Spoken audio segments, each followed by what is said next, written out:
বঙ্গোপসাগরে গভীর সমুদ্রে চাঞ্চল্য, মৎস্যজীবী ট্রলারে ঝুলন্ত অবস্থায় উদ্ধার এক যুবকের দেহ।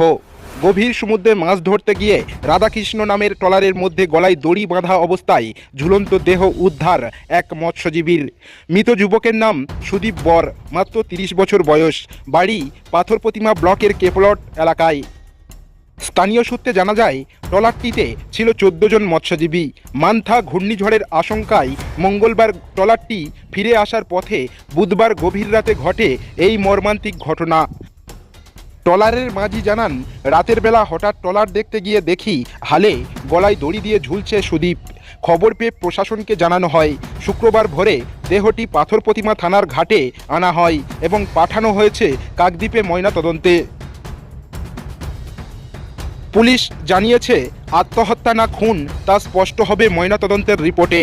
ট্রলার ও অন্যান্য মৎস্যজীবীরা রয়েছে প্রশাসনিক নজরদারিতে। মৃতের কাকার দাবি, কোনো অশান্তি হয়নি ট্রলারে। বুঝতে পারছি না কেন এমন করল সুদীপ। পুরো ঘটনায় চাঞ্চল্য ছড়িয়েছে পাথর প্রতিমা জুড়ে। রহস্যে জট খোলার অপেক্ষায় প্রশাসন। আমার বাড়ির পাশেই আমার বাড়ি, যে এরকম হয়ে যাবে আমরা বুঝতেই পারিনি, যে এভাবে ঘটিয়ে ফেলবে ঘটনাগুলো। এরকম কোনো এখনও মনে হয়নি। যেরকম আমরা স্টাফ থাকি নদীতে, যেরকম কাজ করি সেরকম কাজই করছি। তারপরে এই মাঝির ডাকাডাকি শুনে আমরা উঠে এই পরিস্থিতি। আমার নাম সুরজিৎ মাকুর। ঘটেছিল বলতে, আমরা ফিল্ডে বেরিয়ে গেলাম।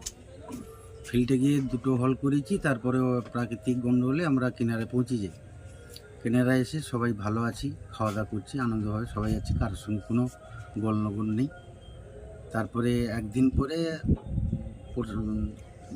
রাত্রিতে একটা রাত কেটে যাওয়ার দ্বিতীয় রাত্রি মাঝি 12টার দিকে বডি ছাড়বে, এখন একটা চিন্তাধারা করলো, সবাইকে বললো যে খেটে দিয়ে শুয়ে যাও। তো আমরা সেইভাবেই সবাই মোটামুটি সকালে খাওয়া দাওয়া করে শুয়ে গেছি। কারোর সঙ্গে কোনো ঝগড়াঝাটিও নেই, মনোমালিন্য নেই, সবাই হাসি ফুর্তিতেই আছি। তার রাত্রিতে আমরা বাথরুমে পড়ে গেছি।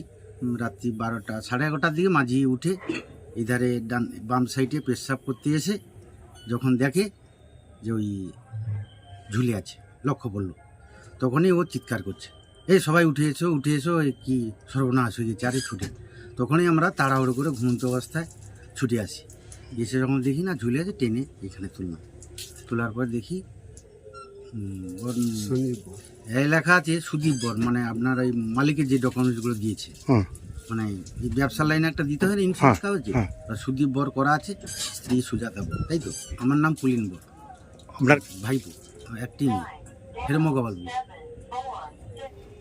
ধরুন সকাল 7টার দিকে আমরা বোট ছেড়ে গেছি, ফিল্ডে বেরিয়ে যাচ্ছি। গিয়ে ওখানে রাত্রি 8টা-9টার দিকে দুটো হল্টে নিয়েছি। হল্টানোর পরে ওয়েদারটা একটু খারাপ হয়, সেখান থেকে উঠে এসে আমরা টাইগার নগর দিই। দিয়ে ওখানে 2 দিন ছিলাম, মঙ্গলবার বুধবার 2 দিন ওখানে নগরে ছিলাম। তারপরে ওয়েদারটা একটু চেক হয়েছে, চেক হওয়ার পরে মাঝি বলছে যে আজকে ওয়েদারটা একটু চেক হয়েছে, আর রাত্রি 12টার দিকে আমরা বোট আবার ওই ইয়েতে নিয়ে যাব, ফিশিংয়ে বেরিয়ে যাব। তা আমরা তো 9টার দিকে খেয়ে দিয়ে শুয়ে পড়েছি। তারপরে ঘুমিয়ে পড়েছি। রাত্রি 12টা নাগাদ মাঝি উঠে মানে সবাইকে ডাকবে এরকম ইয়ে করছে, পেশাব করতে এসে দেখুন কে একজন ঝুলছে এখানে। ঝোলার পর তারপর সবাইকে ডাকছে। কেন এরকম হলো মনে হচ্ছে আপনার? কিছু আপনার কিছু মনে হচ্ছে কি কোনো কি কারণে হতে পারে কোনো কিছু? না, সেরকম কিছু আমি জানি। কে কে থাকে? ওর কোনো আত্মীয় কারা থাকে? না, আছে। নিজের কাকে কারা থাকেন? হ্যাঁ, এই বোটে আছে। ও, মৃতদেহ কি ময়নাতদন্তে গেছে? না, সেরকম কিছু না। কি করে ময়নাতদন্তে নিয়ে গেছে পুলিশ?